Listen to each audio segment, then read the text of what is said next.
अल्हम्दुलिल्लाहि रब्बिल आलमीन वस्सलातु वस्सलामु अला सय्यिदिल अंबियाइ वल मुरसलीन व अला आलिहि वसहबिहि वसल्लम।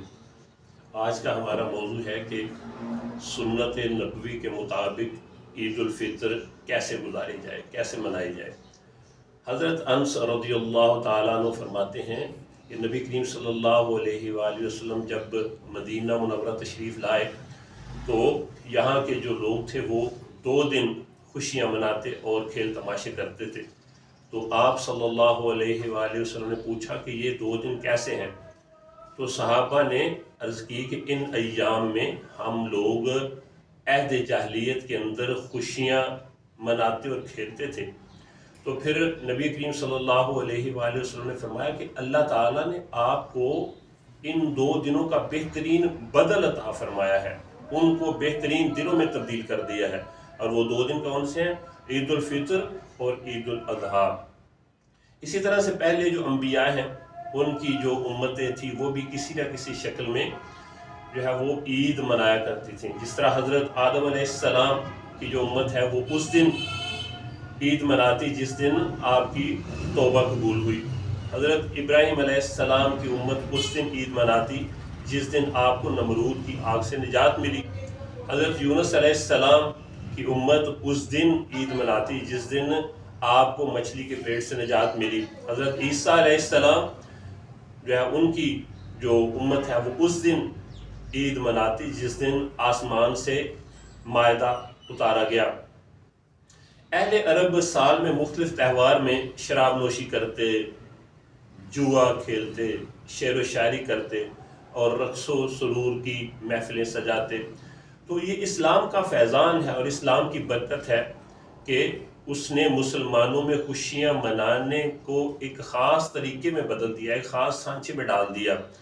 और अल्लाह ताला ने ईद की हकीकी खुशी अता फरमाने से पहले रमज़ान के रोज़े फ़र्ज़ कर दिए कि एक शख्स जो पूरा महीना दिन भर खाने पीने से रुका और अपने नफ्स को मखसूस ख्वाहिशात पूरा करने से मना किया ताकि लअल्लकुम तत्तकून का मकसद पूरा हो सके, यानी ताकि तुम परहेजगार बन जाओ।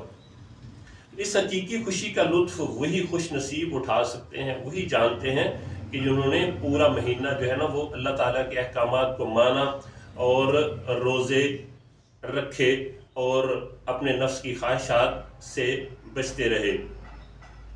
तो रोज़ादार ही जानते हैं कि ये कितनी बड़ी खुशी है जो अल्लाह ताला ने इस दिन उनको अता फरमाई है। इस दिन हमें फजूल खर्ची से बचना चाहिए।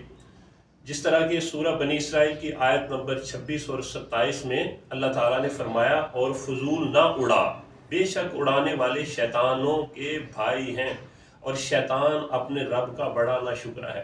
यानी कि आप फजूल खर्ची न करें, जो फजूल खर्ची करता है वो शैतान का भाई है।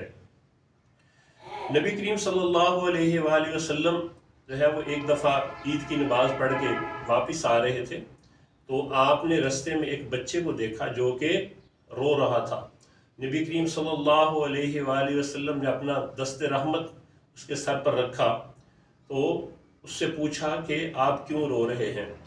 तो बच्चे ने अर्ज़ की कि मेरा बाप जो है वो मर चुका है, माँ ने दूसरी शादी कर ली है और सुतेला बाप जो है उसने घर से निकाल दिया है, अब मुझे कोई पूछने वाला नहीं है। नबी करीम सल्लल्लाहु अलैहि वसल्लम यतीमों के मलजा मावा ने आपकी आंखों से आंसू निकल आए। आपने फरमाया कि अगर मैं तुम्हारा बाप बन जाऊं और आयशा सिद्दीक़ा रज़ी अल्लाह ताला अन्हा तुम्हारी माँ बन जाएं और फ़ातिमा तुम्हारी प्यारी बहन बन जाएं तो क्या तुम खुश हो? इससे बड़ी और उसके लिए सादत क्या हो सकती थी। नबी करीम सल्लल्लाहु अलैहि वसल्लम उसको अपने साथ ले गए। इसी तरह से सैयदना उमर फ़ारूक रज़ियल्लाहु ताला अन्हु की देखें ईद कैसी गुजरती है। ईद के दिन चंद हजरात आपके घर हाजिर हुए तो अमीरुल मोमिनीन दरवाज़ा बंद करके जो है वो रो रहे थे, आहुजारी कर रहे थे। तो लोगों ने अर्ज़ की कि या अमीरुल मोमिनीन आज तो ईद का दिन है और आज भी आप जो है वो रो रहे हैं। तो आपने फरमाया हाज़ा यौमुल ईद व हाज़ा यौमुल वईद, यानी ये ईद का दिन भी है اور وعید کا دن بھی ہے. وعید یعنی عذاب الہی کا دن بھی ہو سکتا ہے.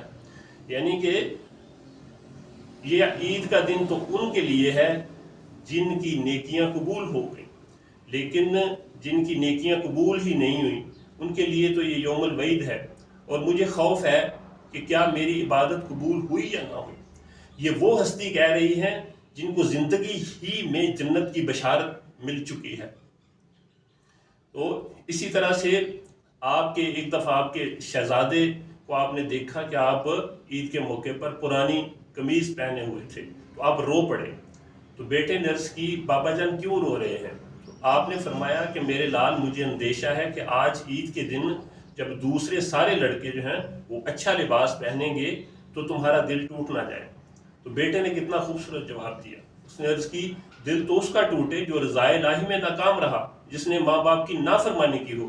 مجھے امید ہے کہ آپ کی رضامندی کے طفیل اللہ مجھ سے راضی ہو جائے گا. یہ سن کر حضرت عمر فاروق رضی اللہ تعالیٰ عنہ نے بیٹے کو گلے سے لگا لیا.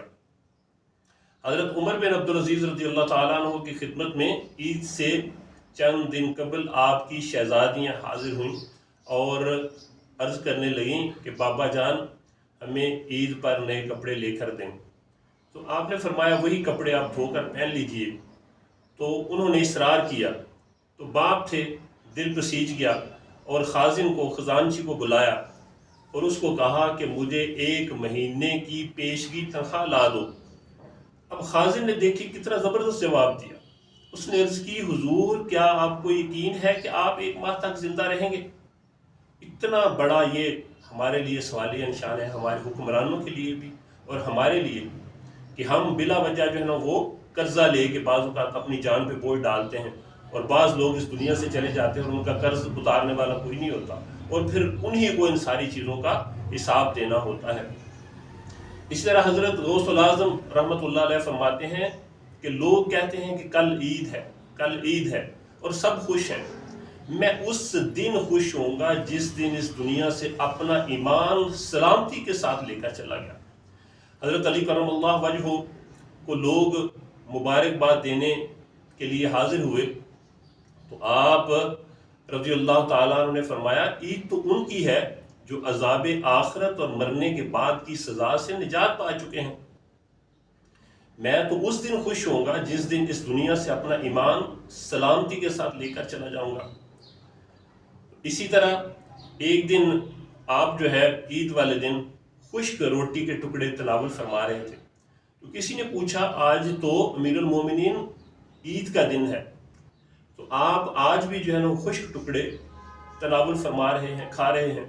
یہ سن کر آپ نے سرد آہ بھری اور فرمایا جب دنیا میں ایسے بہت سے لوگ موجود ہیں جنہیں یہ ٹکڑے بھی میسر نہیں، ان کو یہ ٹکڑے بھی نصیب نہیں، تو ہمیں عید منانے کا حق کیوں کر ہے؟ کسی شاعر نے کیا خوب کہا تھا، لیس العید لمن لبس الجدید انما العید لمن خاف الوعید. یعنی یہ عید ان لوگوں کے لیے نہیں ہے جنہوں نے نیا لباس پہنا، بلکہ یہ عید ان لوگوں کی ہے جو عذاب الہی سے ڈر کر گناہوں سے بچ گئے.